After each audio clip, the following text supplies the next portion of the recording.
Good morning mga Memshis! This is your Memshi Fel at magluluto for today's video.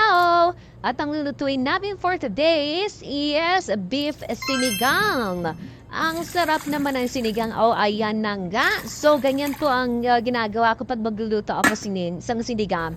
So, ilalagay ko na lahat ng sangkap tulad ng sibuyas, luya, paminta, patis, tsaka yung tubig, tsaka papakuluan ko po yan na 1 hour to 30 minutes. 1 hour to 30 minutes. Opo, para lumambot po yung baka. Kasi wala pa akong pressure cooker. Kung meron kayong pressure cooker, mas madali pong gawin po yun.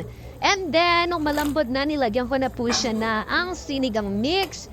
At inilagay ko na po lahat ng vegetables na gusto ko. So, it's your choice kung ano po mga vegetables na ilalagay nyo. Okay, so yan, timplahan nyo na. At nang maluto na ang inyong ulam, so kakain na tayo dahil naluto na po ang aking sinigang na maasim.